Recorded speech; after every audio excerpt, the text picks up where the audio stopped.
Welcome to the Retro Blood.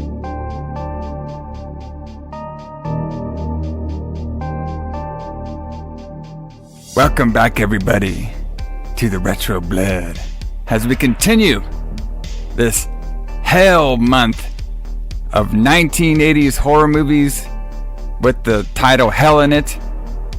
We're doing like a random assorted box of chocolates. We don't know what we're gonna get because all these moves are different when it comes to the themes, but they all have one thing in common. They all have hellish, crazy stuff happening within these 80s B horror films. Up next, if y'all like girls asylums with hot 1980s models sniffing some drugs to get high and do some lesbian sex, and if you like crazy doctors who will inject these poor hot model 1980 girls females with some CC liquid into them to make them her sex slaves. If y'all like this wise guy who wears like leather and is super strong and beats everybody up, then this is the film for you, because the Retro Blood is talking all about Hellhole. Alison, James Kline, what's happened, Alison? Have you sniffed some glue and tried to get into a tub, like a mud tub with some two hot 1980s asylum girls? Have you done that lately? That's pretty much every day for me. Yes. Yeah, that's pretty much my normal pastimes. Man, I want to tell you one thing, man. This movie had it all. Mm-hmm. I mean, this movie had everything that you need from a 1980s movie. I mean, it had boobs. Yeah. It had girl-on-girl action. Yeah. It had drugs. Drugs. It had violence. Mm-hmm. It had Ray Sharkey with a cool mustache and a leather jacket. It had everything in the world that you need to have a great 1980s movie, except the plot. Well, it had a nice guy named Steven. You know what I mean? He was out there saving that's true. the hot, poofy-haired Susan over here who lost her memory. You know what I mean? We have some sort of... Yeah. We have Danny Warhol's special, Dr. Female, who's trying to do some liquid, what do you call that? Liquid abonomy treatment on these girls to make them her sex slave, I believe. We have a wise man. I was gonna say wise man. We have Miles over here trying to be Mr. Doctor. Okay, but he doesn't have any sexual fantasies. And we have the guard with the huge chin, which I believe was he in Maniac Cop? That was the guy in the Maniac Cop, right? Oh, God, you're right. It probably was. Yeah. I didn't look that up, but I thought that he looked like the guy from Maniac Cop. I thought that guy like had this crazy like huge chin, and like I bet it was the Maniac Cop guy. Yeah. Wow. This was something else. It definitely was. It was very interesting. Like this whole movie. It's like watching like it kind of had three things to it. What I'm trying to say here. It kind of reminded me of a documentary in a way. It reminded me of a porno. Okay, and it reminded me of one of them sleazy, 80s, like realistic slashers, like Maniac and stuff, all mixed into one. Yeah. You know what I mean? Yeah. Very interesting. And I did like the gimmick where I brought it up where, okay, we're at this, I've never been to a women's asylum before. You know what I mean? Right. But if they're like this, brother, you might need to sign me up because, my God, like, there were some hotties up in here. Okay, and they're just doing what they do, and they didn't seem that crazy at all. You know what I mean? But I like it where they focus on like the hot 80s supermodels, and then in the background, there's the crazy ones over there. Okay, it was like a mixture. It was pretty funny. Yeah, it was nuts. So, but we'll get into all that. Yeah, we'll get into all of it, everybody, for the hellhole. All right, but yeah, pretty wild movie. Like I said, we'll get on to it. I don't have too much when it comes to history on this one because this one's been buried 6 feet under, brother. But we'll talk a little bit about what we know. It has. But let's get into the history. We are kind of like the asylum that all these girls were staying at. You know what I mean? We have different levels. to this podcast. You know what I mean? If you want to snip glue, we have the packet for you to snip glue. If you want to have some lesbian lovemaking in a mud a bath, we will do that for you too. And if you want to fight for your girl on here in the women's locker room naked, we had that for you here too on the podcast, because we're going to be talking about our history segment here on the show, where this movie came out March 15th, 1985. Now, Alice, I was going to ask you, this was the, so there's two release dates. This was the New York one, I believe, the limited release date. What back alley of New York streets did this movie premiere in? Oh, I'm sure this was playing in 42nd Street in one of those shitty theaters that they had back then, playing right beside a double feature of porn or something. I'm sure it had to be, brother. You could probably walk down the street and see a Dario Argento movie, Phenomena or whatever was out at this time, and Hellhole, and then you could go walk next door and see a couple of pornos, I would imagine. It was 42nd Street in the 80s was an amazing place. If you've never seen pictures of it, it's unbelievable, really. So, we seen in our journey watching all these 80s horror films. We seen the little peep shows. Remember the peep shows that we have out there in Britain? Some of the dive theaters that we seen in this movie. This movie right here is a perfect example of somewhere you would put in those movies, because you get a little bit of horror and you get a little bit of titties, brother. You get the same. Exactly. So let's talk about what was going on in the world of the pro wrestling and the metal music. We got more on the wrestling this side, so we'll just talk about the metal first. Okay. I thought that was pretty interesting that a young Metallica, all right, was doing a live show on this exact day that Hellhole premiered. Okay, so Metallica was playing a show March 15th, 1985 at the Kabuki Theater? The Kabuki Theater in San Francisco, yeah. In San Francisco, man. And they were playing all their hits during this one. And, so that was like a hometown show for them. Yeah. Because they had moved to San Francisco by that point, so this was like them playing in their hometown. Yeah, exactly. So it's very interesting. So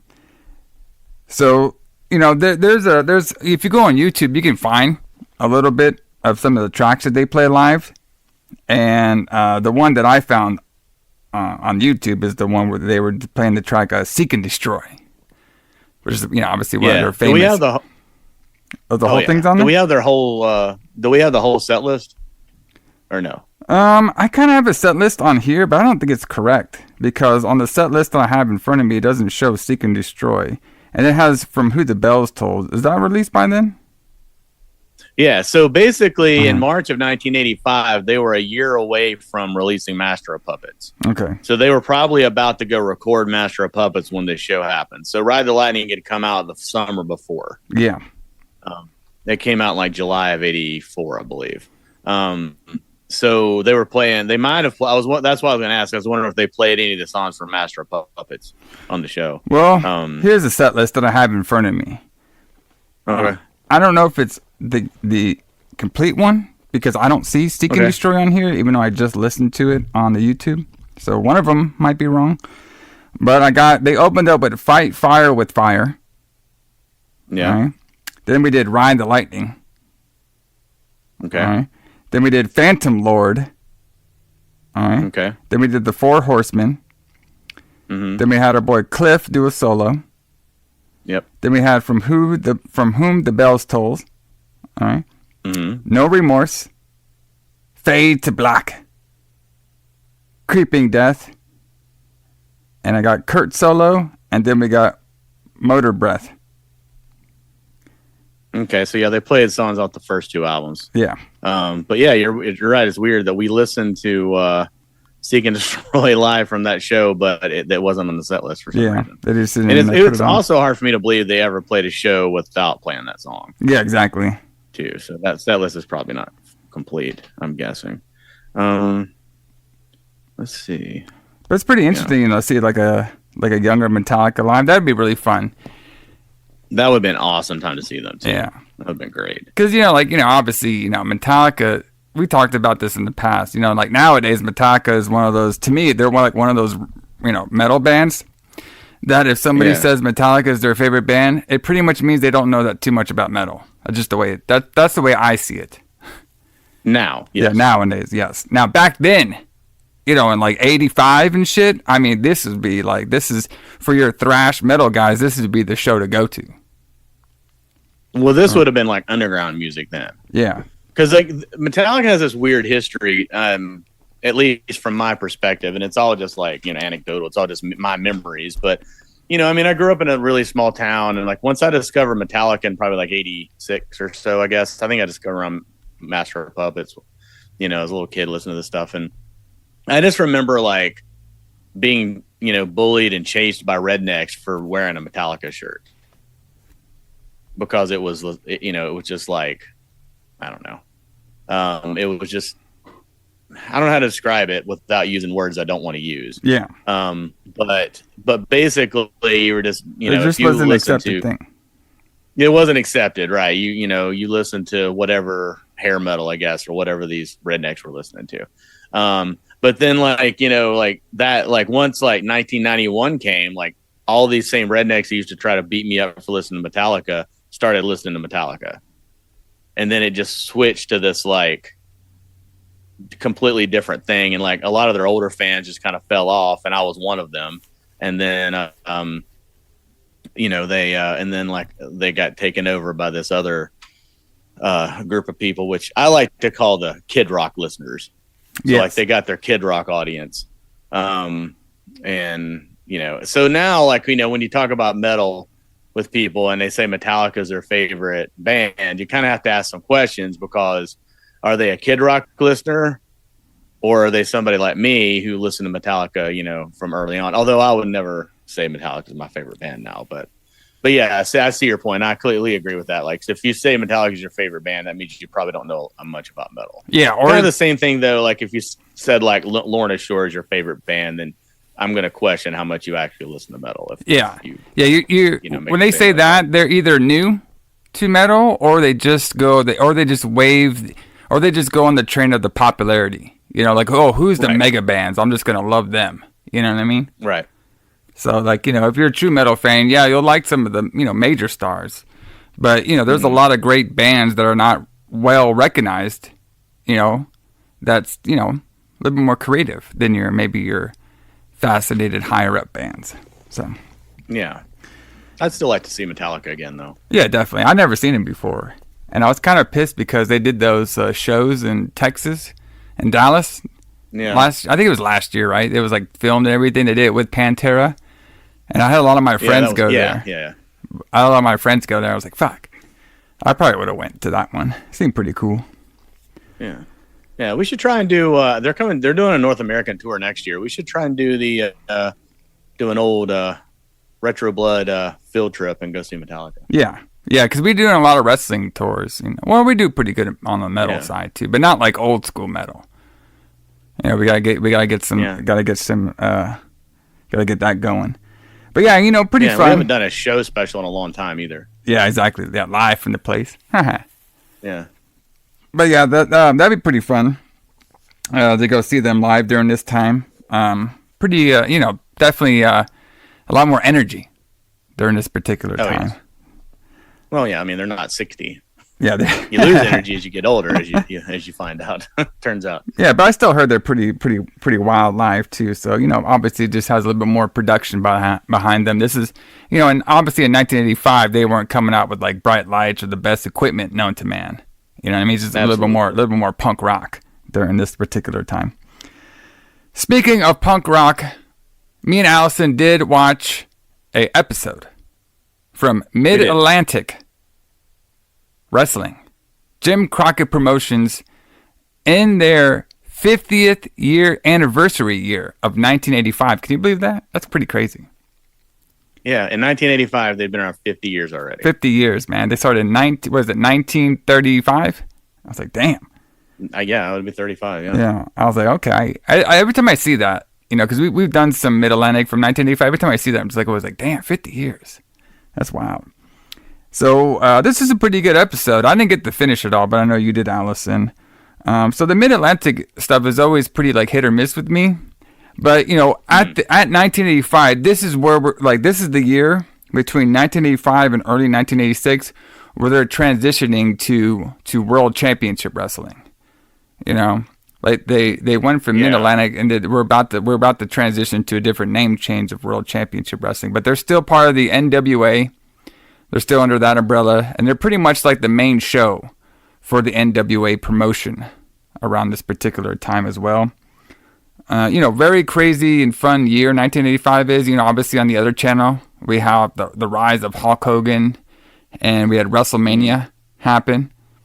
You know, obviously that's taken the world by storm, but you can also see the building blocks of what will become what people think about when they think of Crockett. You know, like 1985 to 1990 with the really good angles, good matches. You know, like Dusty Rhodes, Magnum T.I., Ric Flair on top, Tully Blanchard. You know, Rock and Roll Express. You know, all these guys that came through the Crockett era. You know, this is kind of like the start of it. This Mid-Atlantic part right over here in 1985. And it showed a lot. This is a historic. Go ahead. Sorry, go ahead.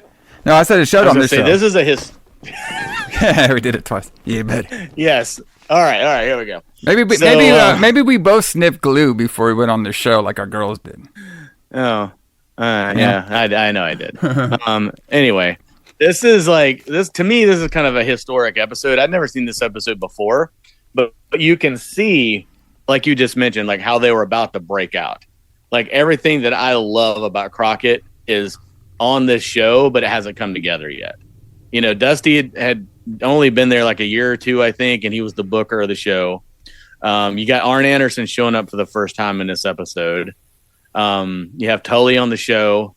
So the Midnight Express and Jim Cornette were at this time were in WCCW. Yeah. So they haven't got to Crockett yet. They wouldn't get there till either later that year or the next year. I can't remember which one. And then the Rock and Roll Express, I believe, were still in Mid-South. So they would bring those guys together. But yeah, so the show starts off with Ron Bass. Ron Bass returns to the Retro Blood. He's being managed by J.J. Dillon. Yeah, he's the Mid-Atlantic Heavyweight Champion. Yes.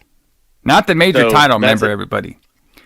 Yeah, he's not. It's not the title Ric Flair has. Ric Flair has the World Heavyweight Champion. Yeah, he's like the territory champion.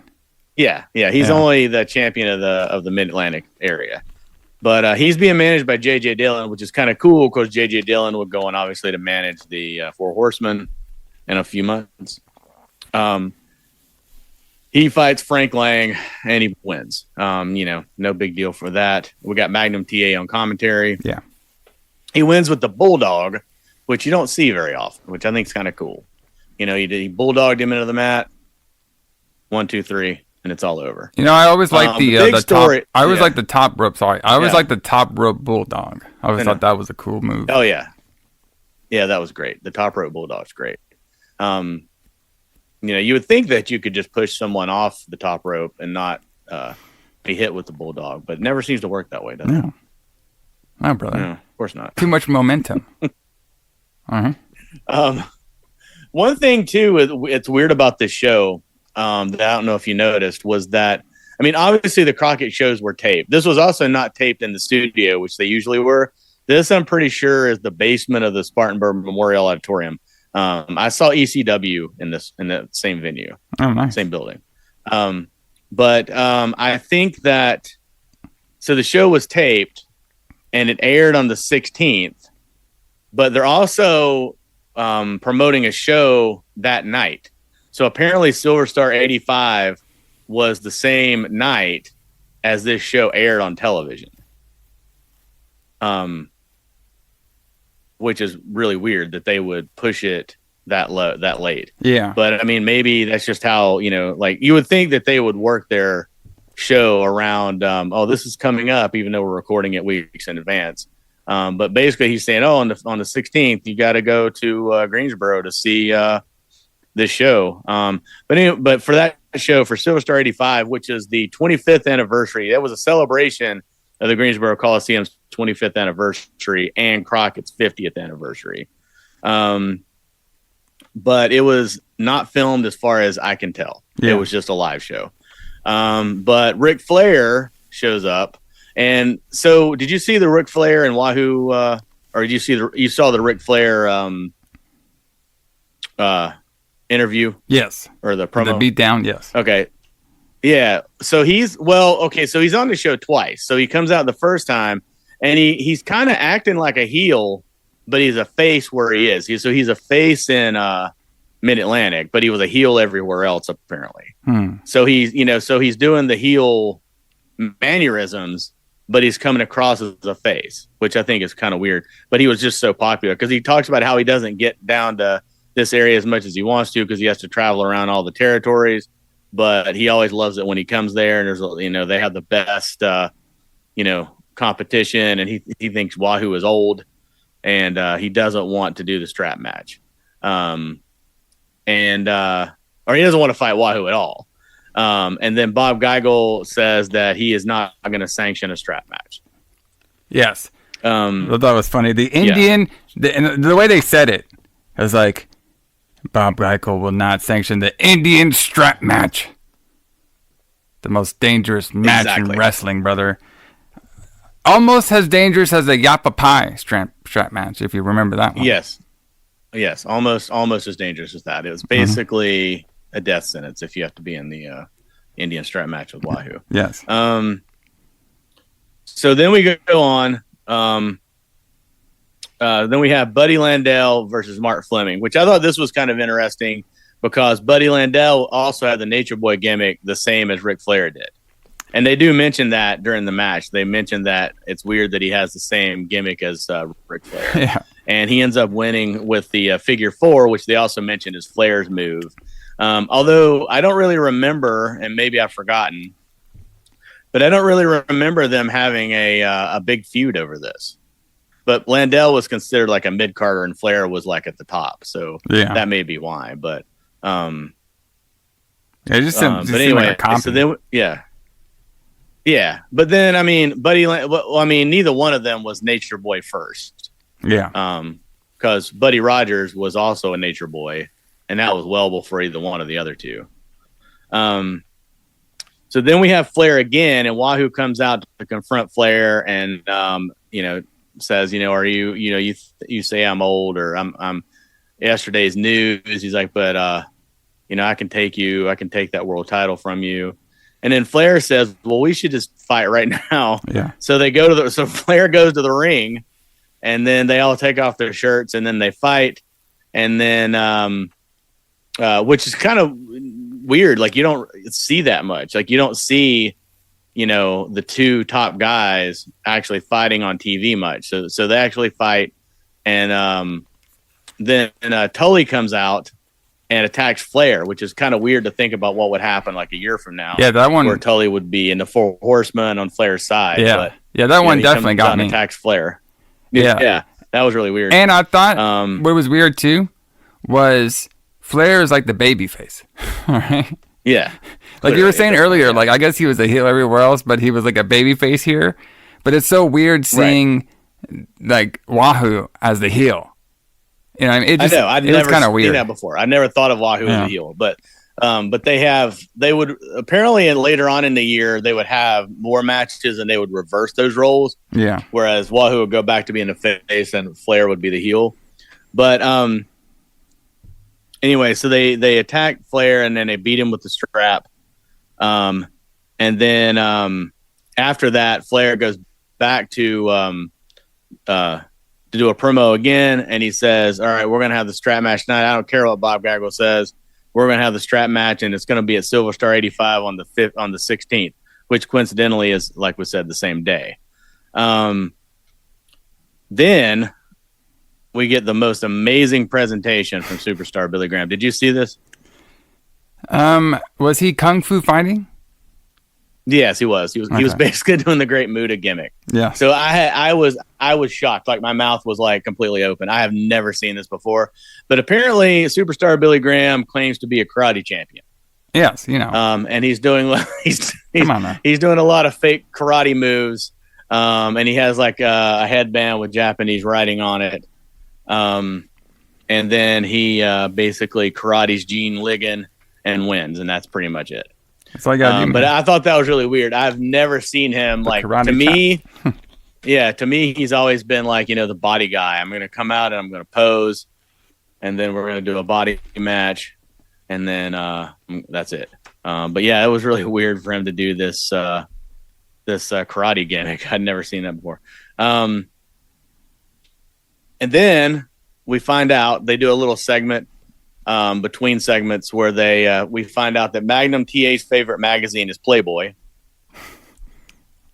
And then we do right, and then we do a commentary, a promo with Magnum, and you could tell that they had just watched this live because Magnum has this like just this funny like look on his face, like he's just like laughing, and then he basically says he wants the U.S. title, which Wahoo also has. So Flair is feuding with Wahoo, and then Magnum wants to feud with Wahoo to get the U.S. title. And this segment, Magnum TA looks exactly like Hangman Page. Yeah, like, that's what I was thinking too. Exactly alike. Yeah, they look exactly alike. So it's kind of weird that they have that, this double feud going on with Wahoo and between Flair and Magnum. But then, like Flair said, he's not in the territory most of the time, so they probably their daily match was probably Magnum versus Wahoo, I guess. Yeah, and their big match for big shows would be bringing in the NWA champion. Exactly. And then we have a tag match with the RPMs versus Demi Brown and Sam Houston, which is, it is what it is. Then we get Dusty. We get Dusty on the show. He apparently slapped Baby Doll, and he apologizes to all the good-looking women of the world for slapping Baby Doll. And then he tells this story that doesn't really make him sound any better, but he tells this story about how his mama called him after he slapped Baby Doll and was trying to talk to him about how it was bad to slap women. And then he says, well, remember,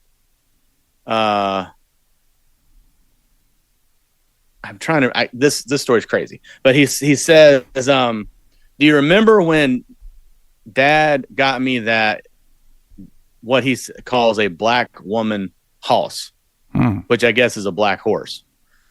And he talks about how the horse kicked him one time, and then he slapped the horse.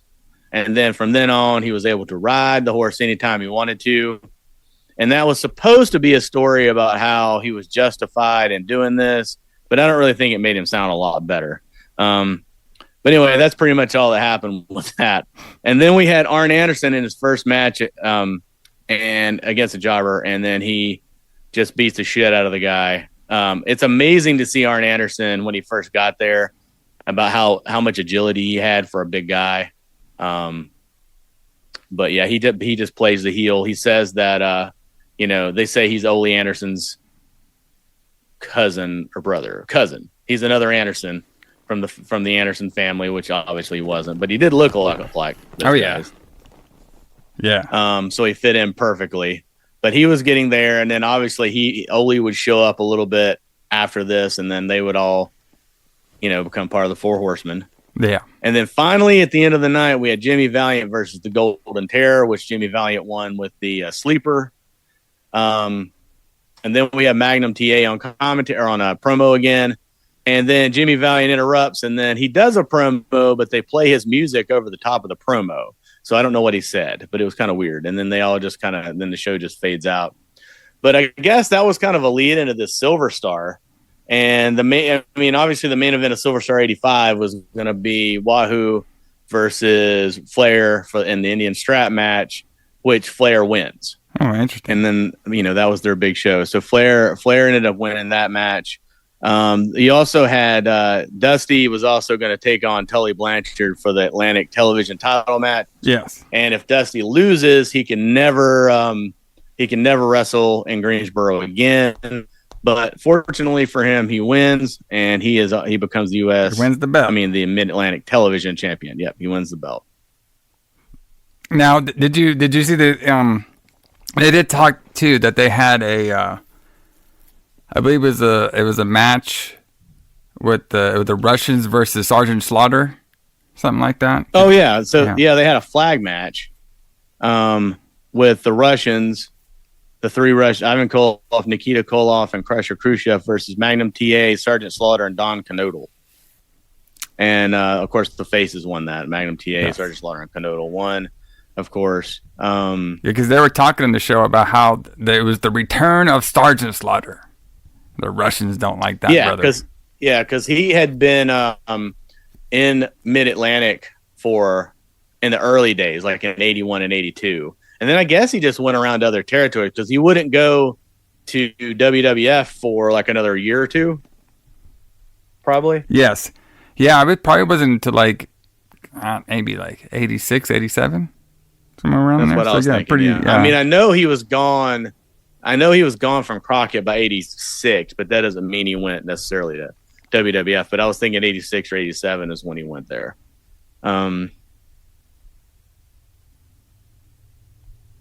But yeah, there's the results I have for the Silver Star are really weird. There's like a lot of winter unknowns. But according to this, Arn Anderson wrestled 4 times, which is hard to believe. So it sounds like they had like I don't know why this would happen. But yeah, there's a lot of winter unknowns at the beginning. So that makes me think that the show wasn't taped or filmed at all. Yeah, probably just a live show. And this is coming from WrestlingData.com. And I got a lot of this information from Mid-Atlantic Gateway, which is basically based on memories. So it's mostly people that were there at shows. So sometimes they can be like accurate and sometimes not exactly accurate because people are just basing it on what they remember. But I had never heard of this show before, the Silver Star 85. This is new for me. So I just found out about this like today or like when we were doing research for the show. But I mean, it's kind of a cool like little show. To see an Indian strap match between Ric Flair and Wahoo would have been awesome. Yeah, definitely fun. Yeah, the whole card sounds good in Greensboro. Mm-hmm. I mean, it's a fun town anyway, Greensboro. I've been going there a lot lately for my job, and I was like, man, this is a cool place. And I wish they would have more wrestling shows there like they used to. But it's still cool when wrestling comes by over there. So yeah, because it's weird because it's just I don't know. Wrestling just bypasses Greensboro now for whatever reason. Yeah. I've heard from people in wrestling say that Greensboro is a dead town for wrestling. That people, when they did have shows there, people just stopped going to them. But there was a lot of people at that AEW pay-per-view we went to. Yeah. Well, that was a special show. So that was a special show. You're right. Sting's retirement. Yeah. But it was sold out. They were hanging from the rafters. Hanging from the rafters, brother. It was a great one.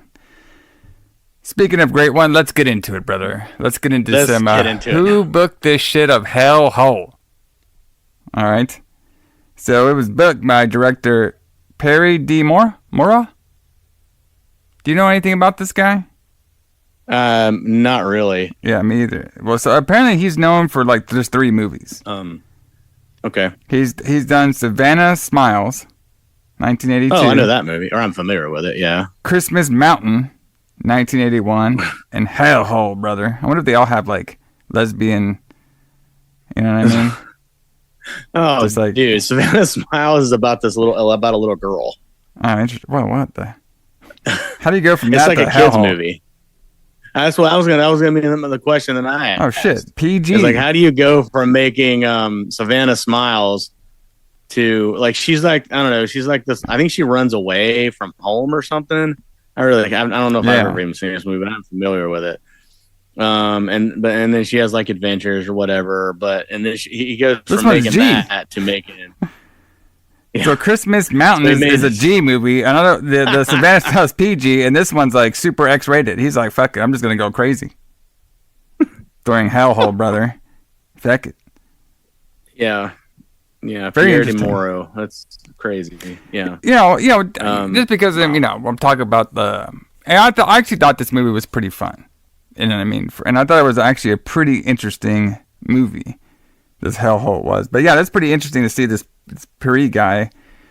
Do like 2 like basically family movies, and then out of nowhere, here we got this X-rated, fucking intense, girl asylum video. that we're going to be seeing some back alleys. I think X-rated is a little bit of an exaggeration, but yeah. But yes, close. I see your point. There's a lot of nudity in it. Yeah. So it's hard. Lot. Yeah.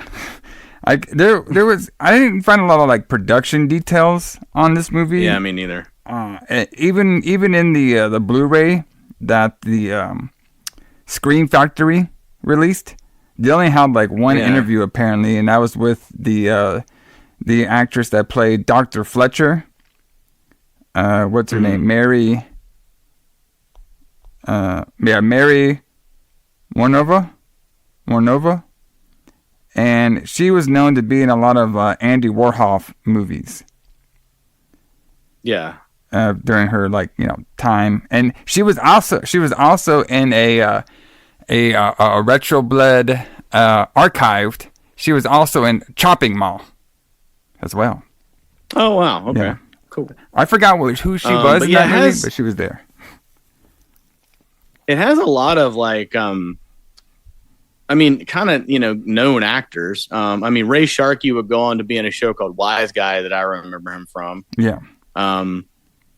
And Judy Landers, I remember her being like a guest star on a bunch of different shows. So I don't remember her starring in anything really, but I remember her being on like TV shows where she would play a part in a single episode. And it also had somebody else. I can't think of the other person. There's another fairly well-known actor in it. But Ray Sharkey and Judy Landers, I guess, are the two big ones. I know it wasn't the guy who played Stevens, Richard. Was it Richard Cox? He's kind of a little bit well known too. Yeah. But I was trying to do some research on why this movie was made, and nobody seems to know. There was no information about it. It was just it just seems like it's one of those things where it's okay, this would probably make money, and this guy wants to direct it, so let's just let's throw some money at this. I don't even know what the budget was on this movie. It wasn't a lot, I can tell you that. Yeah, I did find certain trivia stuff about the movie on here. So the part that was played by Dr. Fletcher, which we talked about, that girl, Mary Warnova. Hopefully I'm saying her last name. Or something Warnoff, like that. Yes. Something like that. So it was originally supposed to be played by Britt Enkeland. But I saw that. Yeah, so I guess that lady, she was the runner-up. Have you ever heard of Britt Enkeland? Britt Enkeland, yeah. She's a pretty famous English actress. She's been in a lot of, I believe she was married to Peter Sellers. She was a pretty big actress for those roles where she had to play like a pretty girl. Gotcha. She's extremely pretty girl, and she would always play the sexy role, kind of like a Bond girl in the James Bond movies or something. She would play a role like that a lot. Then she was in the Wicker Man. I was about to say she was in Wicker Man. That's the thing that I know her most from, was her naked dancing in the Wicker Man. She was supposedly pregnant. That's interesting. Really? She was in Man with the Golden Gun from James Bond. That's the movie she was in for that. Get Carter. So, I know her from a lot of movies that I like. She probably didn't do this because it didn't pay enough, or she read the script. One of the two is what I'm guessing. Because, she's like a big time actor.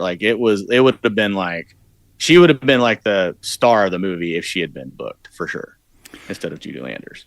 So I thought this is pretty interesting too, because we just talked about this guy. I believe it might have been even last episode.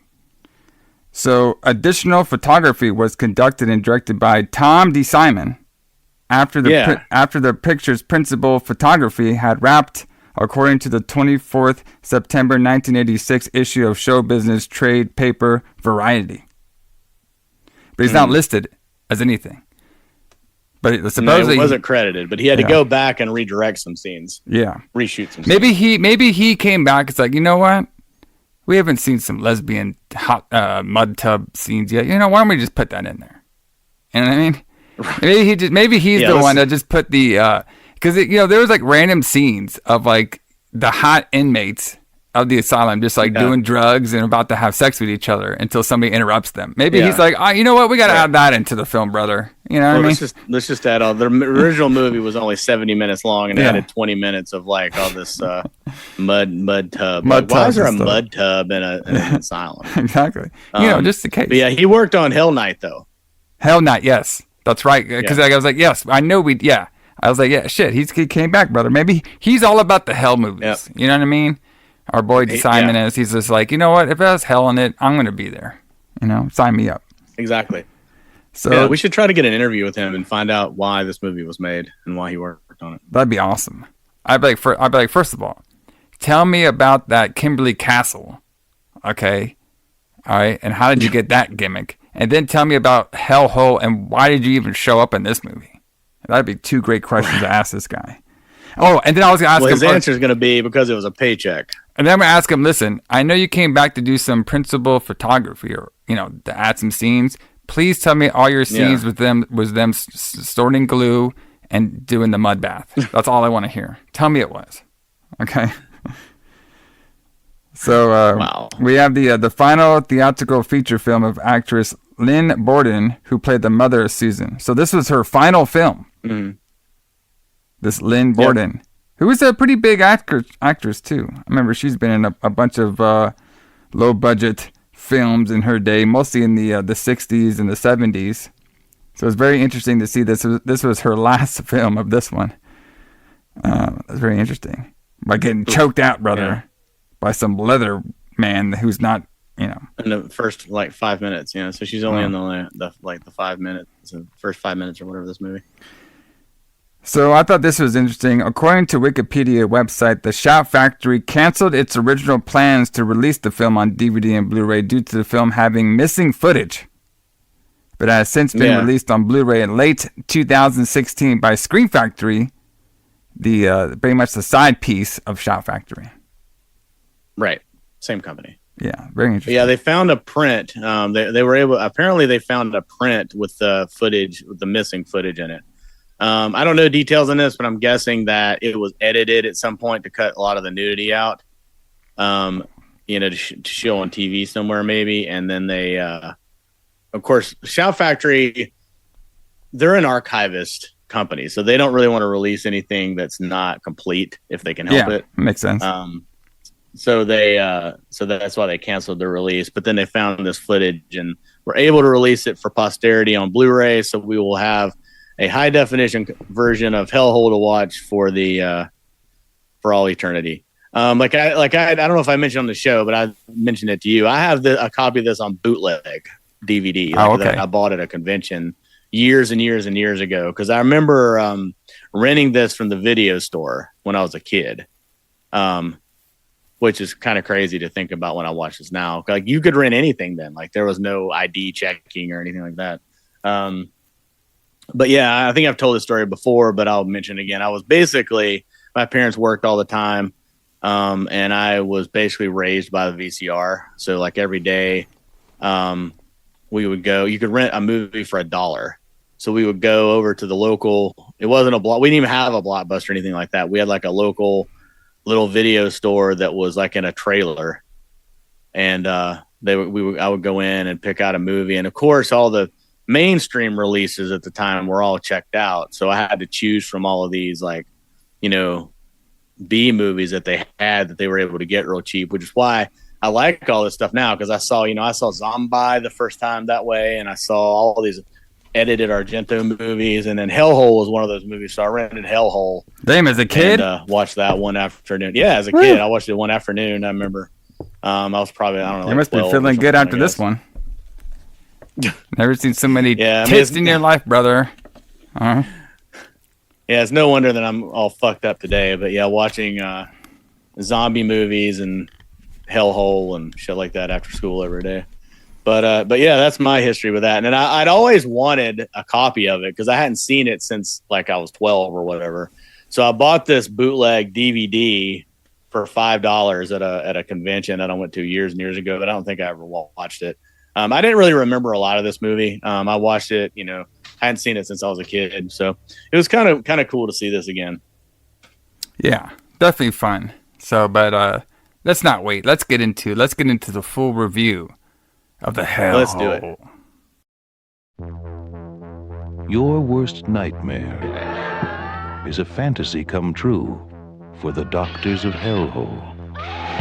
No, please, Doctor, let me. Oh, you don't want to mess with them. Hellhole? Yes. And once they take you to Hellhole, you don't never come back.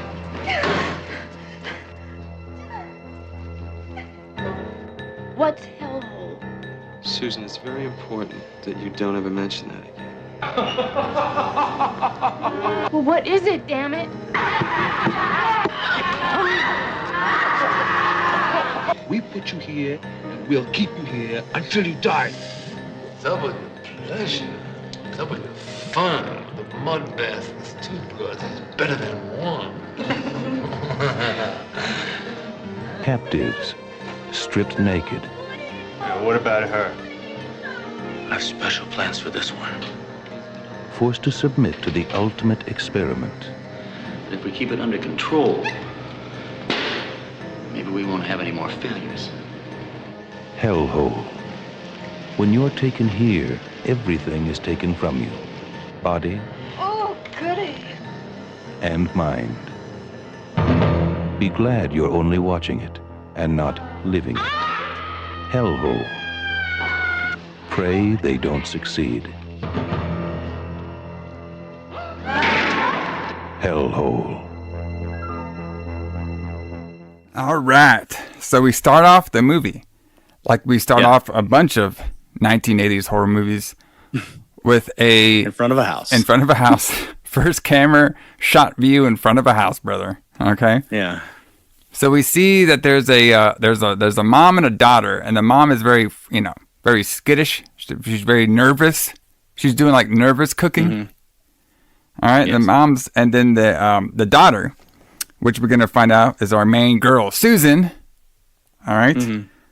Played by the lovely Judy Landers, who is actually a TV. She's mostly known for TVs, and she was also known for playing like the ditzy role on TVs, which is pretty funny.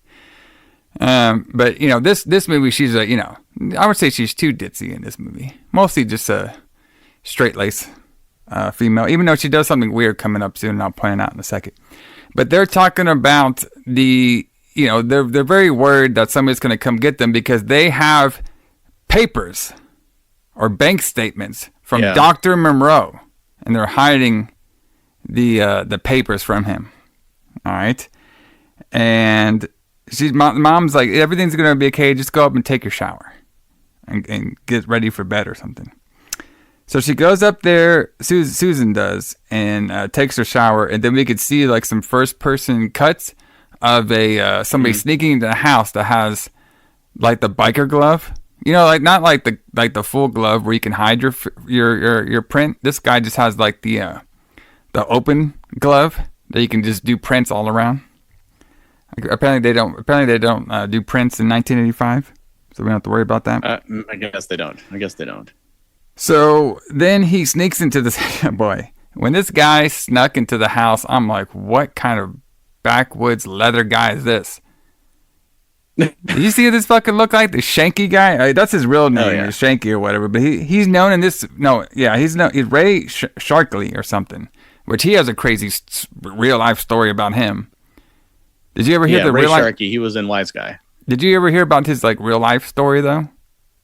With No, what happened? Like him having what do you do? Him having the HIV, and so like supposedly passing it to a bunch of girls, and then like he wouldn't admit it until the end, until he died.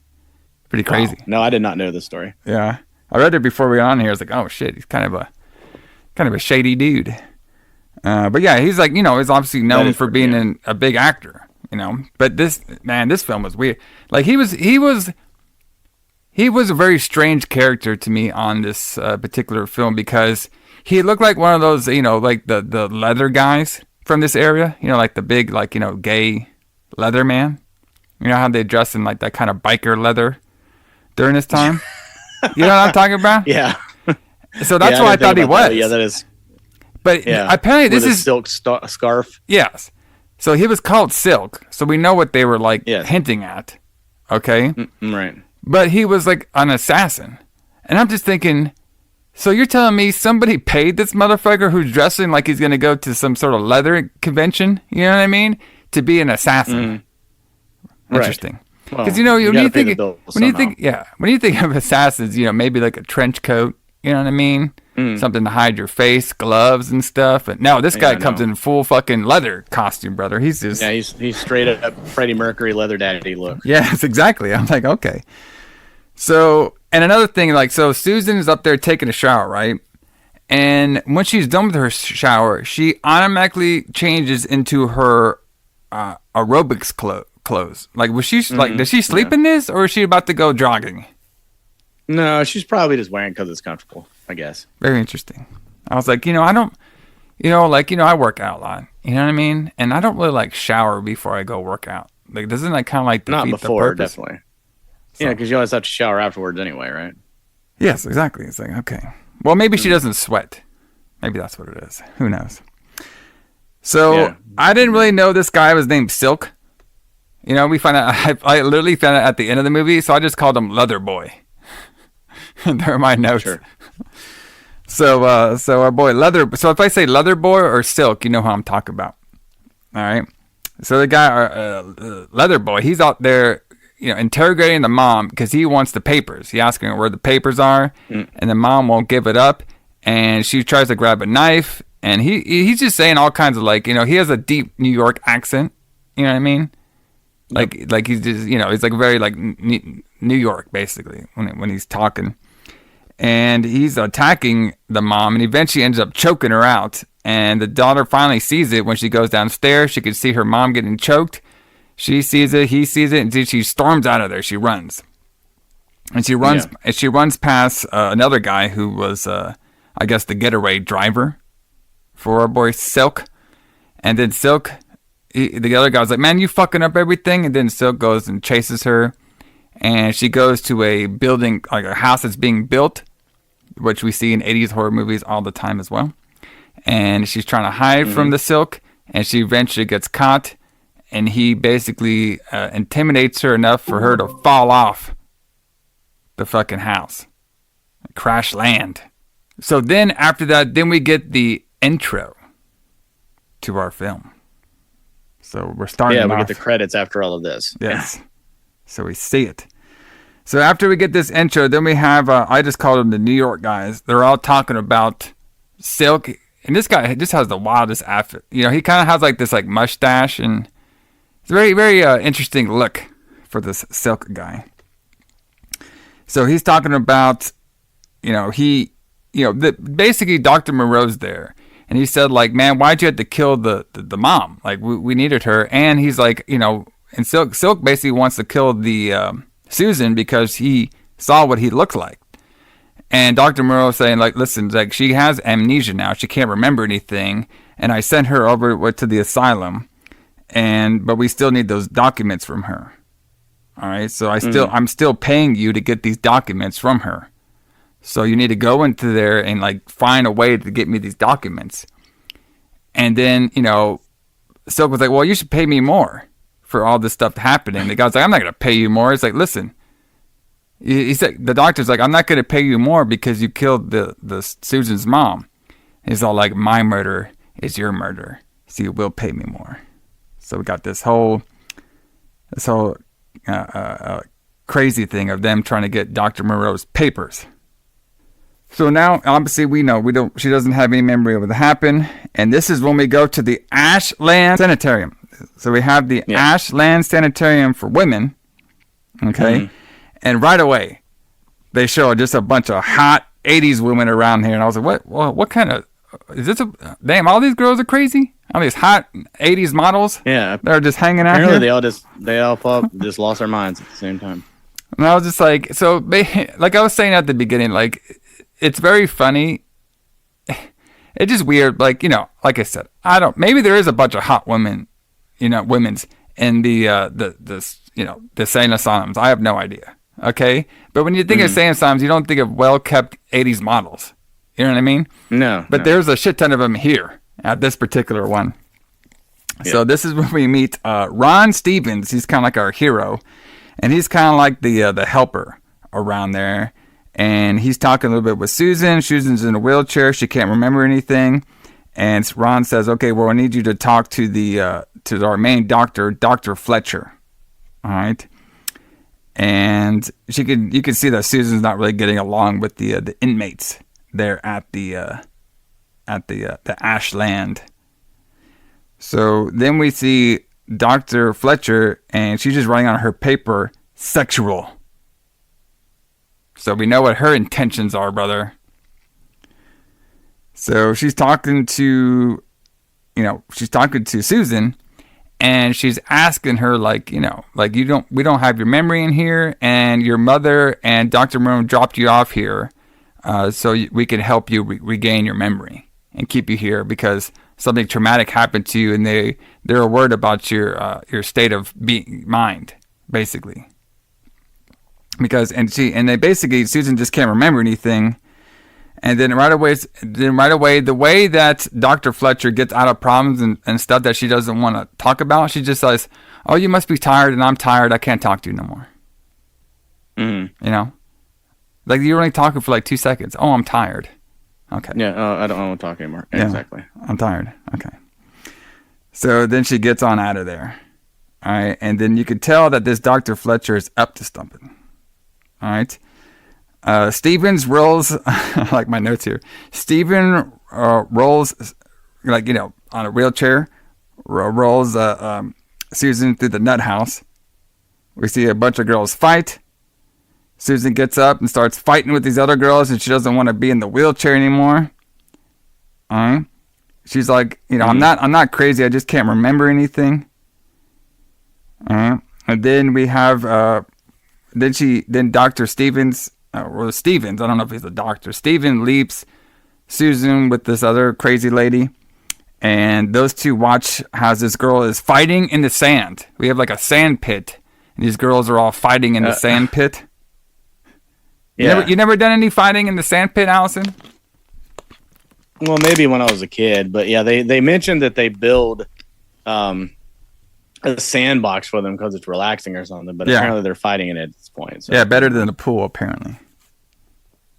Well, that makes sense. It's a little safer than a pool. You can't drown the girl. Maybe. Can't drown, but you can get sand in your eye, though. So this girl's fighting. Then we have these two jacked security guards come in here. One of them has the chin. All right. Mm-hmm. Which I'm pretty sure it's the guy from Maniac Cop. I don't have his name. I don't see him on the list I have here, but he looked just like the guy. So he was there, and he pulls the girl off, and then this is one of the crazy nut ladies tells Susan about the hellhole. About, you don't want to be there. That's where you go to die, and that's death. Death is in that room, that warehouse. That's hell room. Hellhole is there. Yeah. Yeah, you never come back from the hellhole. Yes. So the guards take the girl, and they strap her down. Then we can see that Dr. Fletcher is the main, person of the hellhole. She is like the, it's like her experiment. It's basically like her experiment center, So, basically, like what you think about when it comes to asylums and stuff. You got the regular house, and then you got the supposed, this big ass warehouse is abandoned, but that's pretty much where they do all their crazy experiments at. And we'll get to the experiment here in a second. So, after they strap down the girl that gets sent to the hellhole, all right, we have Susan sleeping, and this is when we see that Silk has dressed himself up like a doctor, and he goes to interrogate Susan, saying, "Hey, do you remember me? Do you remember what I look like? Don't bullshit me. Where are those papers at?"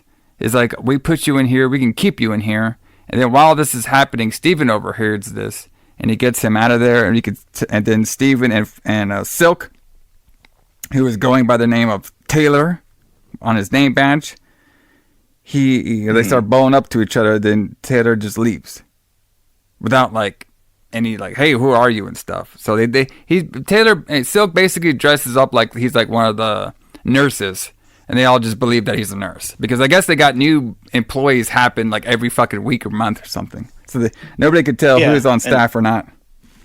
Right, and they just assume all these people are new and they work here. Yeah, I guess because they did kind of explain it where there's like a day shift and a night shift.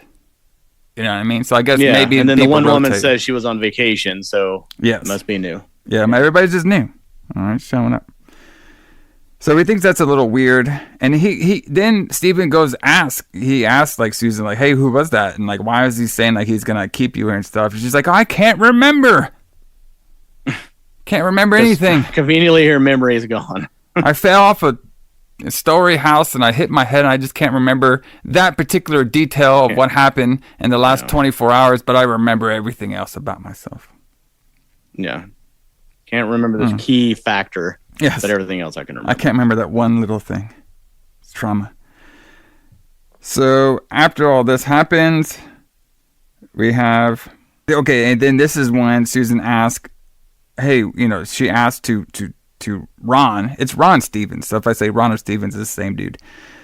She asked, what is hellhole? And he's like, oh, don't ever mention that to anyone anymore. You don't want to go there. So this seems... you can't mention it again. So this seems a little weird.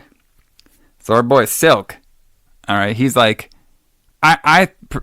this caught me by a little bit of a surprise.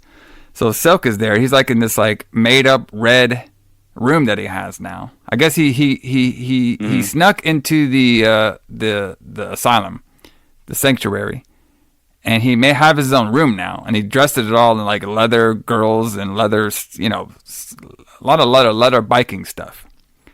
And he's sitting there smoking on this red light. Then we had this hot nurse come in here named Laura, and apparently they're like smitten with each other because she gets all the drugs from him. She likes to get drugs from him and stuff. And he is having her sneak around the sanctuary to get dirt on if Susan is like faking it or not. You know what I mean? Like trying to fake the amnesia, and then you get like to get more information about the whole place and stuff, while he's like taking pictures of her naked body, which for the 18 to 34 male demographic, we truly loved. Right. We did. A young Alison was like, "Oh shit, my $1.25 is actually kicked in this time. It's kicking in. It's worth it." So he's like taking pictures and everything. They're like, I guess they're humping. And then this is when she was all like, he was all like, okay, I need you to look around, and this guy's Stevens. All right, I need you to watch him. She's all like, oh, I didn't know you swing that way. He's like, I don't swing that way. And to me, I was thinking, wait a minute, we just saw you in that leather biker. Okay, never mind. Yeah, okay. He's in denial. He's in denial, man. We know what he truly wants. So then so now Laura, the girl with the blonde and the bigger side on the chest, if you know what I'm talking about. She is worried about sneaking around because she doesn't want Dr. Fletcher to find out, because she doesn't want to get put in hellhole, because she's heard there's rumors of people go in there and they basically lose their mind. They become crazies. Yeah. So. Even though they're already in an asylum. Yes, but they become more crazy. About losing their minds. Well, if you go crazy. If you go to the hellhole, Alison, you can't sniff glue and have hot lesbian action. You know what I mean? You just become a straight zombie. You never come out. Yeah. I mean, come on, man. So he's basically telling her, like, I need you to get this done for me. I need you to do it, and don't worry about the hellhole. Laura did bring up, like, listen, the hellhole, they have way better drugs than you do. You don't know what kind of drugs they got over there. You only got the small stuff. But the hellhole, they got the big stuff there. I thought that part was interesting. And our Silk does want these girls to call him Daddy. Oh, okay. Got you. So now we have the 18 to 34 male demographic scene. All right. This is when Alison was like, "Fuck, bro, this is the best $1.50 I've ever spent at a rent-a-center." All right. We have all of them are hot. We have all the hot 1980s crazy ladies taking a shower together. Okay? Yes. All of them are hot and good looking. All right. And it's really weird. Like they're all like taking showers in weird ways. Like one of them is like kind of underneath one of the other ones, like reaching up and grabbing her boobs, and like I don't know, it was like really weird showering. But that's what you do when you're an all girl. That's what you do. Crazy house. You know what I mean? That's what they. That's what all men think that happens in asylums of women. They all just touch each other. Exactly. You know what I mean? Come on, duh. You know, I mean, this director was like, you know what? Fuck these kids' movies, man. I'm just gonna have some hot lesbian '80s action on here. Okay. Exactly. So now we see the Laura girl, and she's grabbing up some tits. You know what I mean? To get this one girl to talk about, Susan, to talk about the asylum and everything. And the other girl's liking it. And then this other older lady, our first old lady in this asylum, was like, she's mine. All right. And then Laura was all like, well, she's yours. It's like, and then she makes like this tennis joke, saying like, your favorite sport must be tennis because you've been playing around with those little bitty tennis balls. Talk about her little tits. Ouch. Yeah. And then Laura was shaking her big titties at this time. So then these girls agree to fight in the showers, or I guess the locker room of the shower. So all the girls go fall. Every girl was naked too. Like I'm talking about butt ass naked. Okay. Mm-hmm. All right. So they're all fighting in there, and it was kind of weird. At first, I thought this Laura girl was going to get her ass whipped, but it was kind of like, I guess it was kind of 50-50. You know what I mean? It was, yeah. So I wonder if this is the Simon special. You know what I mean? He's the one to direct maybe this part. I don't know. So they're whipping each other's asses, and eventually the nurse comes in, right? And she tries to break it up, and then she gets her ass whipped. So, but there was no punishment for any of these girls. Like I thought like one of them, like I thought like the Laura girl, whatever, is gonna get sent to the hellhole, but none of these girls who did this fight got sent to the hellhole at all. So. Very interesting. I know. Well, yeah, I mean, hellhole is mostly about experimentation. So, maybe they're just particular ones are picked to go there. Maybe. I don't know. Yeah, you could be right about that, because when we get there, like that's something like the Fletcher girl, I guess maybe she has a type. You know what I mean? Yes. So now we see, now we're in the cafeteria. Okay. We see that Susan's eating her food and she's not really hungry. So she gives it to another inmate. And we have Silk. He shows up in his full gear, just staring her down. Because remember, he doesn't believe he thinks she's like lying, and he needs to get the documents from her to finish his job. So he's going to be like on her like the whole time she's in here. Which she has in a mental asylum for some reason. Yes. The documents. Yeah. Well, no. Susan, I guess she kept them somewhere, but she. Mm-hmm. So Susan did keep the documents somewhere hidden, okay, but she legit doesn't know where they are because she has her amnesia. She just can't remember what's happened. Remember, right? But but Silk is like, he doesn't believe that, and he needs those documents or he won't get paid. So right. So now we see Stevens. He's there. They kept looking at each other too, and then this girl freaks out because she thinks all this food has been poisoned by the devil. So she like. Disrupts all the food and everything, throws it all around, steps on it and stuff, and then she's walking on the food. Yes, and then the mood stops when Fletcher walks in with her two big ass security guards, and she takes the religious poison girl away. So Susan is now been strapped up. She's in hellhole and she's strapped up to like this chair. Basically, we could see now that Dr. Fletcher and this other doctor named Miles, they are basically trying to perfect a liquid, what is it called? Liquid lobotomy? Lobotomy, yeah. Yeah, lobotomy. So they're trying to make like a chemical lobotomy, because lobotomies typically are done like with surgery to the brain, yes. I believe. But they're trying to do a chemical one so that they can just inject this needle into your neck, and then it lobotomizes you. Yes. Is that a real thing? I didn't really look it up. Like, you know, like It is- people try to well, I don't know, experiment on like- it. Oh, I don't know about that. I mean, I know lobotomy is a real thing. Yeah. They probably don't really do it a lot anymore, but yeah.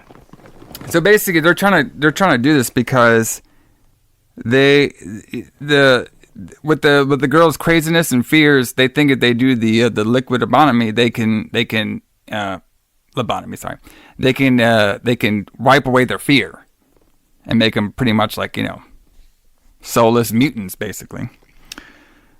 So they kept saying, like, we need to up the CC dosage. All right. Yep. So you know, at first they do the first round, and the religious girl starts freaking out a little bit. She did say before this though, I thought this line was pretty wild.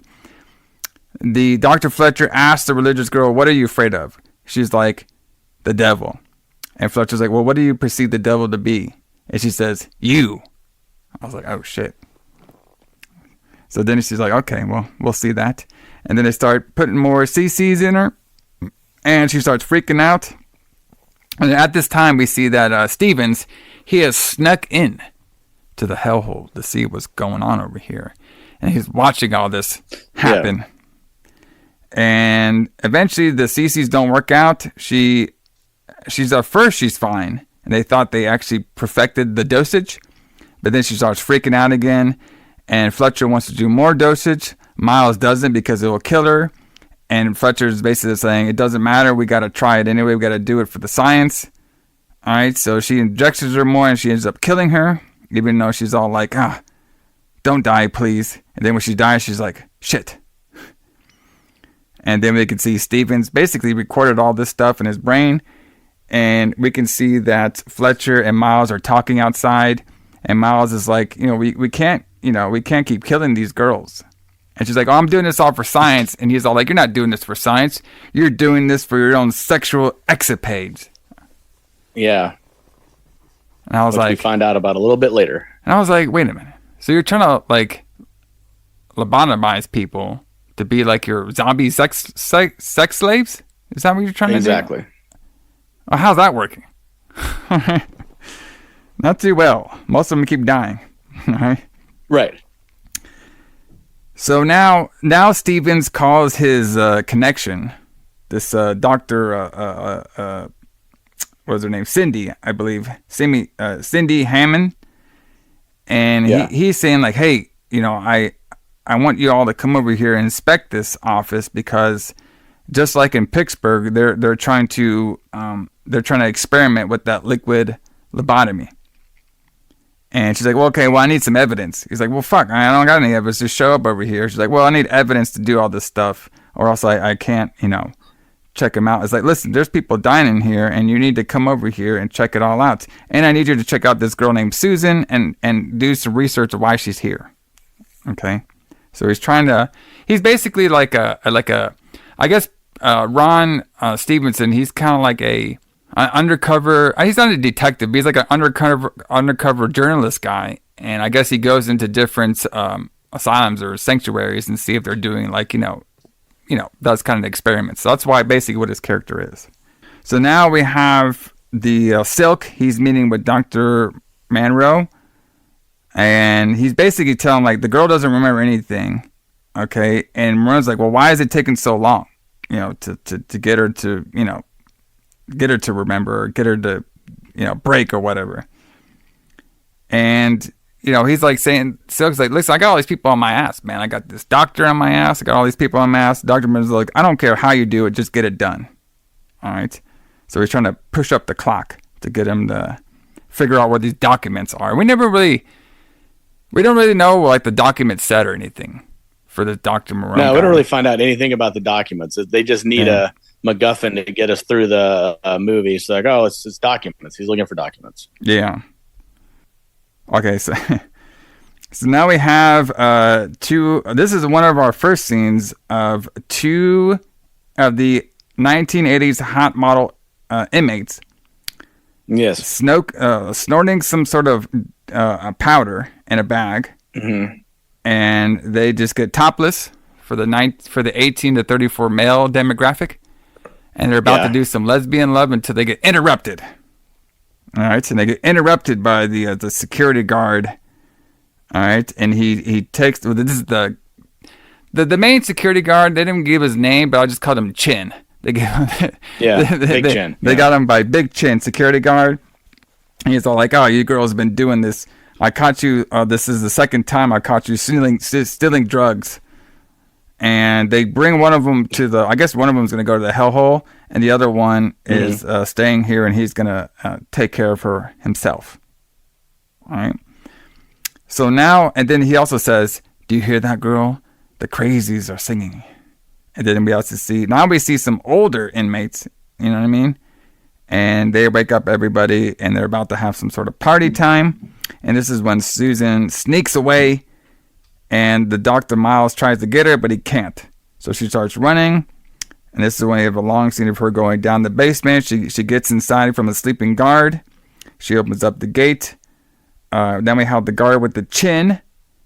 All right, he's starting to look around.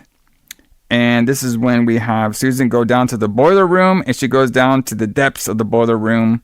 And this is where pretty much all the hellhole experiments happen, is at the bottom pits of the boiler room. And she's walking around. This is when we see all the experimented on inmates. They're all crazy in their cell, and they're basically kind of like zombies in a way. And one gets out. Susan runs away, and then we have a clash between a crazy zombie inmate lady, and she's fighting Chin Guard.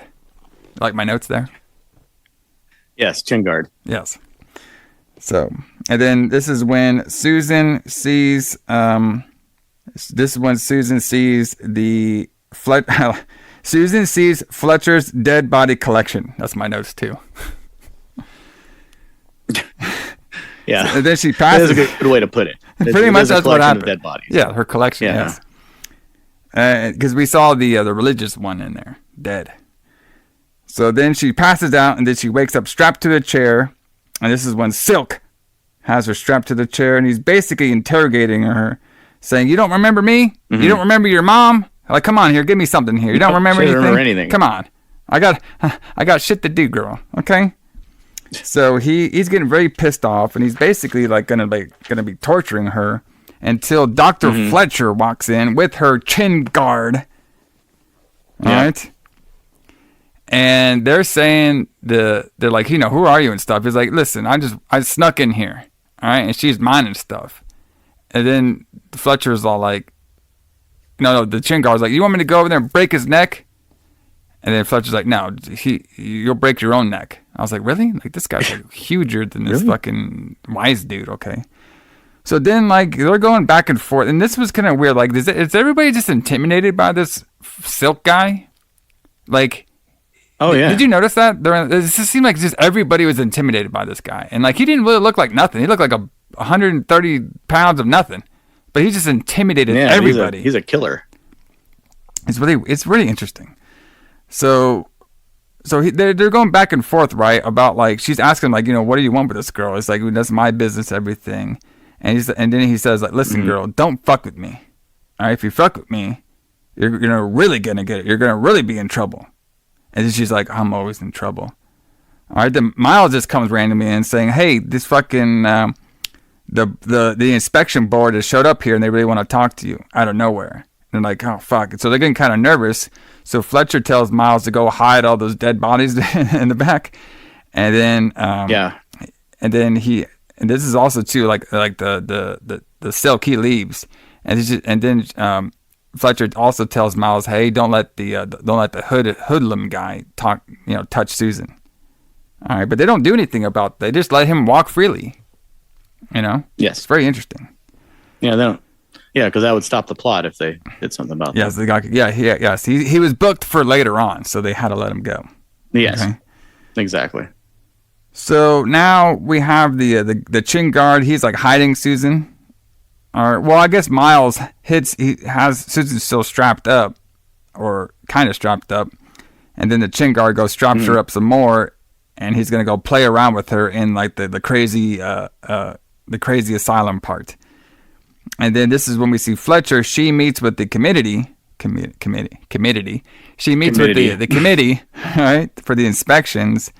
And they're trying to wait on Stevens, But Stevens was, I guess he was trying to go get Susan from her room, maybe to get her out.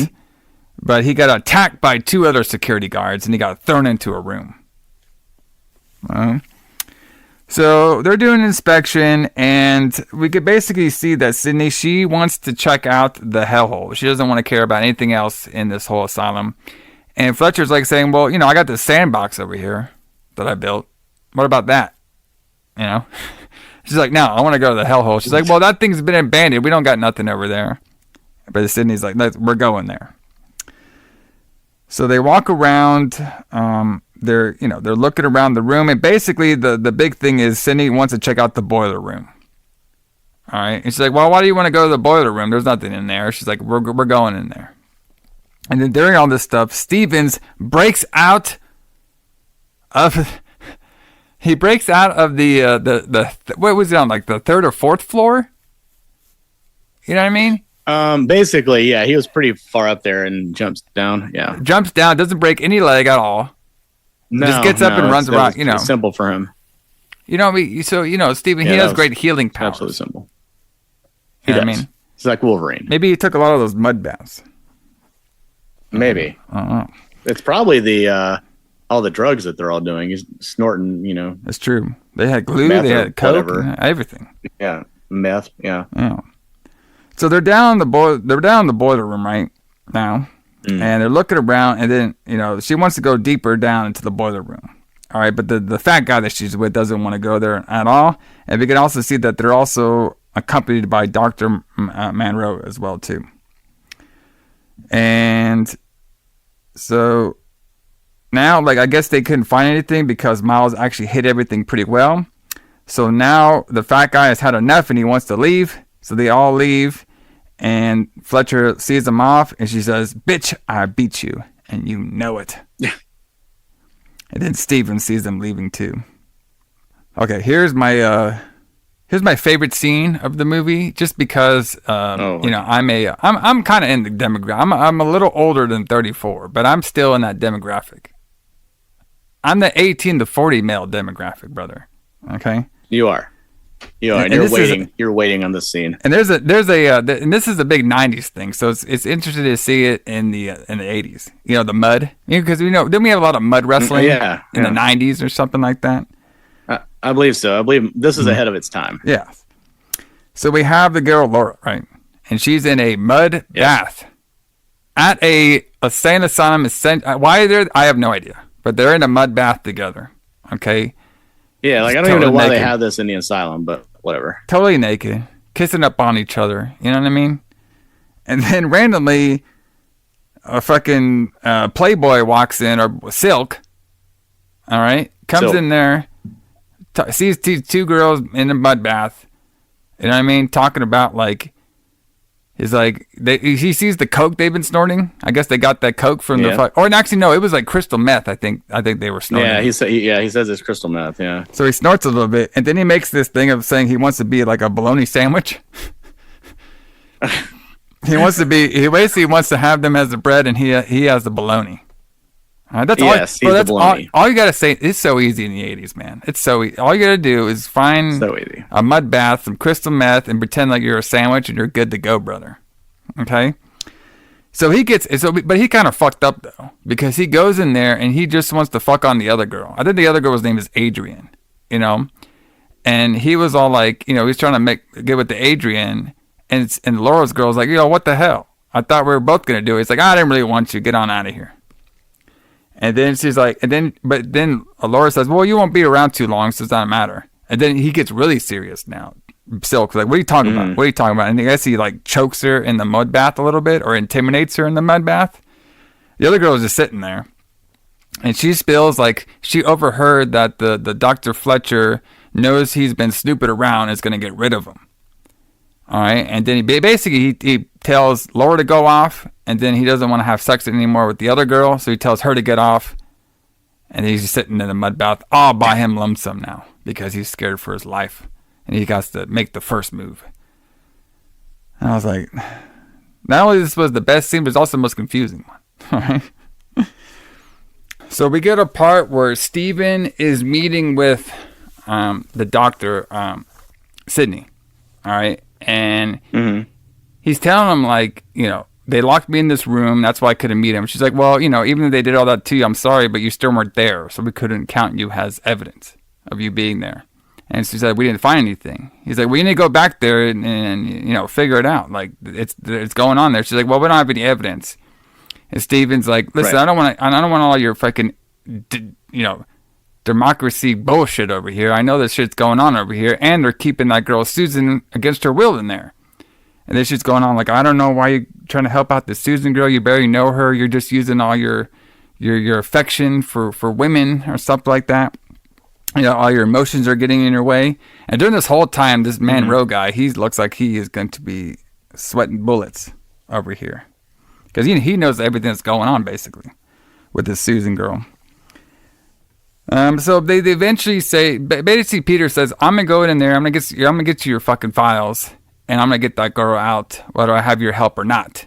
And then Dr. Monroe's like, well, I don't like the way this tone guy is. I'm going to get him to the authorities. And then Steve was like, I don't give a fuck what you do. So he leaves. And then you can see Monroe's like, oh, fuck. He's like, he can't call the authorities on this guy because if he does, they can research more into him. So he's kind of stuck with that. So now we have Steven, he's coming in, and now he tricked a security guard, knocked him out, and he grabbed Susan from her little, what do you call that? Like, they put him in the padded room. I guess the padded room.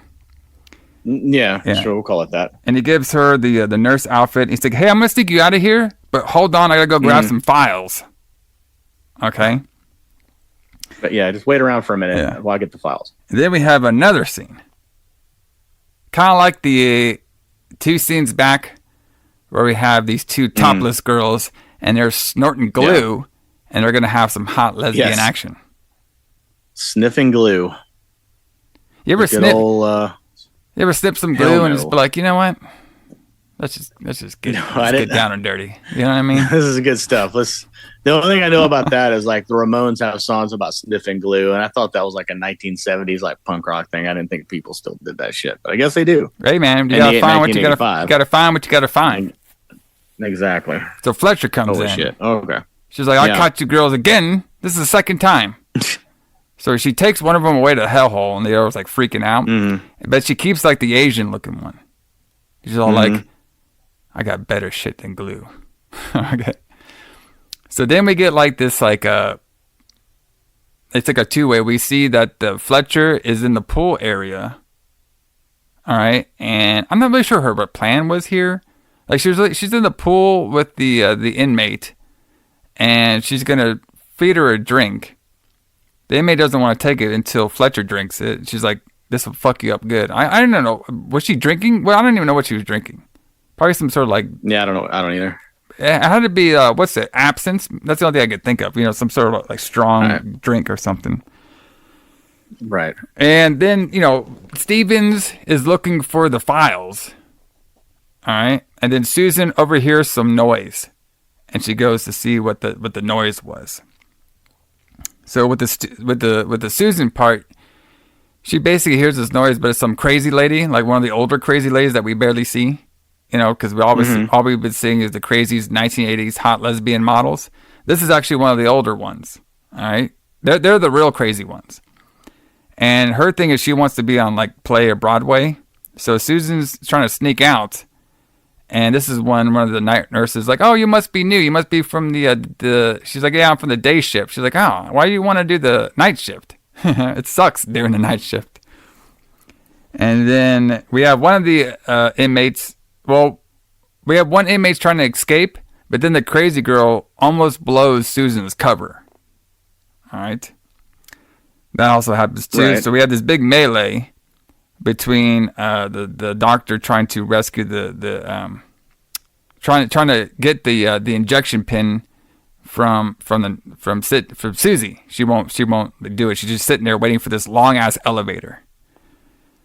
And during this time, Stevens, I guess he couldn't find his files. He's like still looking. And this is also too when Dr. Fletcher realizes that somebody's been sneaking through her shit. I guess she maybe heard it while she was about to have some inmate lesbian action. but she heard somebody snooping through her office. All right, and this is when we see that when the elevator comes down, Fletcher sees Susan and then takes her and kidnaps her. So this is when we have Fletcher has now strapped up Susan, and I guess she's had enough of this Susan girl, so she's basically going to do the liquid lobotomy on her. All right, whether it works or not, because she's like tired of her. Mm-hmm. All right, and during all this, Silk has now put on his assassin's gear of biker leather on. He can only kill with that, brother. You know, you gotta have your outfit to kill, and that's his signature. Right, that's outfit. his uniform. You know what I mean? Exactly. It's kind of like a movie. It's kind of like a villain, a cartoon villain. Mm-hmm. You know what I mean? He's normal. He's normal, druggy, douchebag, wise guy by day, but at night, brother, when he puts on the leather, he's killer man. All right. So he comes in there, and sneaks up like. Just the way he was sneaking in there just looked so goofy with the whole outfit on. I just thought it looked really goofy. And it basically Fletcher is about to inject Susan, but then Silkman comes up and chokes out Fletcher, and this triggers Susan's mind because he was choking her and singing her the same song when Silk killed Susan's mom. And from that one act, now Susan remembers everything, apparently. Mm-hmm. Right. And she's like, oh, you killed my mom and shit. He's like, oh, now you finally remember. And he kind of stops, like, choking Fletcher. And this is when Dr. Moreau shows up. And he pulls a gun on Silk, saying, like, hey, you know, you got her memory back, and now I need her now. And then Silk's not liking this because, okay, well, he thinks if Dr. Moreau's going to take her, he's not going to get paid. All right, so he kind of intimidates Moreau, and then he eventually gets the upper hand on him, and then he eventually chokes out Dr. Moreau while Fletcher and Susan escape, and he chokes him out, and then he puts sunglasses on him. So now he's not going to get paid at all. No, so he kind of fucked up. Everything he did in this entire movie was for no reason. No reason, basically. Yes, just because he's a crazy maniac. I guess. Okay, so now Fletcher is taking Susan to the boiler room, the basement part, right? Throws her in there. She sees Miles, all right? And Miles is like, what's going on here? He's like, we're finished. It's over. He's like, what are you talking about? He's like, they're coming for us. Everything's over, and can't you just shut up and die? So she takes out the files and starts burning them. All right? And Miles is like, well, fuck this. You're not going to go kill... You know, Miles is cool about the documents being burned, but he doesn't want all these poor innocent zombie ladies that got liquid lobotomy to die. So he starts opening up all the zombie cages. And, you know, this is when the fire happens. And this is when Stevens, he's finally around now, and he runs into Chingard. And we have a big showdown between Stevens and Chingard. And first, Chingard is, no-selling all the weapon shots. And then eventually, Stevens finds the right weapon and beats his ass. All right, so there goes Chingard. Yep. And then Stevens sees Susan around the fire with around the files fire, right? Mm-hmm. And he puts them off, but I guess he collects some of the files because he needs some evidence still. And this is when Miles is trying to get some of these girls, to come out of the room and like, hey, you're free now. Like, I don't think that was going to work. I don't really know what his plan was. You're going to have all these zombie ladies just like walk around freely. So I guess so, because go ahead. Well, I was gonna say, like, it was weird. Like, I was like, what's your plan, bro? You know what I mean? Like, I get you don't want them to die because they're like your like life's work or something, but where the fuck are you gonna put them? In a new hellhole? Well, that's why you have that's why you have an asylum. So there are all these people just wandering around in the asylum after you lobotomize them. So Fletcher is not about this at all. She wants to keep them all in cages, apparently. So she takes a piece of the glass and stabs Miles in the throat. So there he goes. And now she's trying to escape, and she starts pushing some of these zombie ladies around. And eventually, one of the zombie ladies is like a smart one. So the one with the long hair. Yeah, she's like this like unsung hero of the whole movie. Like she made all the villains. She basically killed both villains, which is very interesting. Like this random zombified, liquefied lady just shows up and like kills all the villains out of nowhere. So the first villain she kills is Dr. Fletcher, where she locks her in the cage, right? And then all the zombies like attack her, and then she knows exactly what dosage to put into the, how many cc's we need for in the syringe. And then she takes this huge ass syringe and sticks it into Fletcher's neck, and now Fletcher is one of the liquefied zombies now. I was about to say, she doesn't kill her. She lobotomizes her like all the other girls. Yeah. So then now we have Steven and Silk fighting each other because they're trying to escape out of the boiler room now. So there's different levels to the boiler room. Kind of like in Nightmare on Elm Street. You know what I mean? There's different levels. Exactly. That's what I was thinking. Yeah. So they're fighting everything, and Steven and all them get away, and this is when they all kind of break up, and they all try to look for Susan. And eventually, Steven finds Susan. They're about to leave, but then Silk pulls out the switchblade. Oh, we're fucked. Uh-oh. So now Stevens is fighting Silk. Silk, he's in his costume, brother, so he cannot be stopped. He's about to stab Stevens. And then out of nowhere, the same lobotomized woman who doesn't know what is going on at all because she's a zombie. She knew how to lobotomize Dr. Fletcher, no problem. And she knew to take an axe and kill the other villain of the story, Silk, in the back. Yeah, exactly. Yep. Saved by a zombie. You ever had that? Have you ever been saved by a lobotomized inmate patient in the 80s before, Alison? Nope, that's never happened to me. But we have seen people saved by zombies before in the show. That's true. So we've had it happen before. It makes sense. So it does. Zombies are the heroes occasionally. Yes. I just like it. Like, okay, we didn't have any of our heroes in the story, Stevens or Susan, like kill any of the villains. They just got lucky. You know what I mean?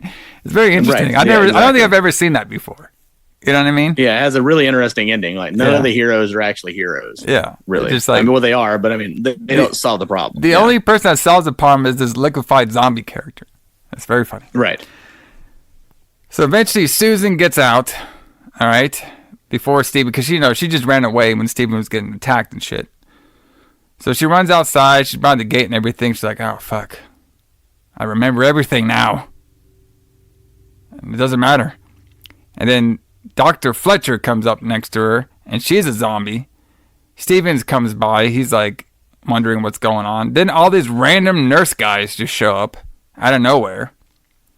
Yeah, they just come running out of there because like all the lobotomized zombies are just kind of wandering around. Yeah, and now Fletcher is showing that she's a zombie now as well. And then all of a sudden, here come the orderlies to fix everything. They just take them away, all of them.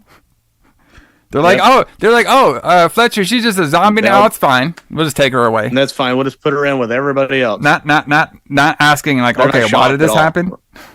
Yeah, they're not surprised at all. All right, so they it's funny too, where you see like all the nurses taking them one way, and then Susan and Stevens go the other way, and that's it. We're in. Oh, okay. Well, that was easy. The credits roll, and that's it. That was easy. Okay. Very, very interesting movie. Like I was saying before, it's like half horror movie because we have like horror movie elements in it. Like it's kind of like like the horror movie we'd see like in Maniac, because the Silk character was very creepy in ways. He's very like an abusive asshole killer guy that would abuse women and kill people. You know what I mean? Yeah. For money. That way it could be a horror film. We have like, it's kind of like a small documentary too, because it shows you what happens supposedly in women's sanctuaries. Yeah. Maybe minus the hot lesbian action. I'm not sure about that one. And then it's kind of like a thriller, I guess, too, in a way. So very interesting movie. This one was. Yeah.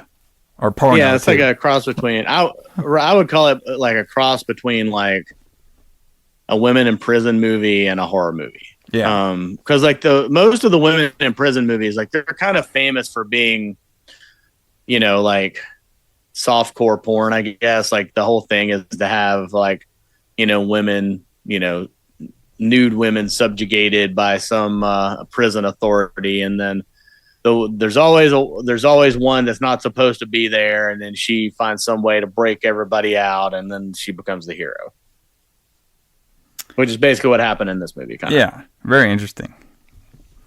And the ending was like, I would say it was shocking, but just very confusing. Like, okay, well, you guys just got lucky. You know what I mean? Like, you just had this random liquefied lobotomized girl just come out and save everybody. So, but you know, pretty fun movie, everybody. I enjoyed watching it for multiple reasons.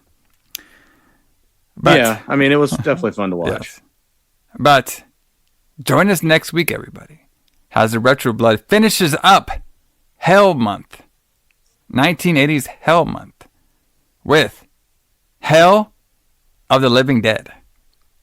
Oh, this is going to be a good one. If y'all like Dawn of the Dead, if y'all like Zombie, you will love this one because they definitely rip off the same music as those films too. Yes, absolutely. They absolutely did. And I'm going to have many questions, Alison, so come prepared for next week's review when it comes to Hell of the Living Dead, a.k.a. Virus. Virus, yeah. And then, of course, on that show, we will tell you all the August month of the Retro Blood, what we have in store for you. And I guarantee it is wild. Just like all of our episodes are in their own little special way. Absolutely. It's going to be there for you. But like I said last week, I'm not going to be playing any music at the end of the show because, you know, copyrights and shit. And you know what I mean? I want more people to watch it. So maybe, you know, don't do copyrights. It might be easier to get out there. But we will be playing Seek and Destroy from Metallica on the Facebook page. So everybody check it out. I'll give you the link that we found that's playing. It plays two other songs, but I'm not sure what those ones were. But this is Metallica live. All right. From San Francisco. Seek and Destroy, everybody. But join us here next week, like I said, for Hell of the Living Dead, finishing off Hell Month on the Retro Blood. It's going to be a fun one. I can't wait. But yeah, it's going to be great. But for J.A. Alison, James Kline, we will see you all later. See you guys.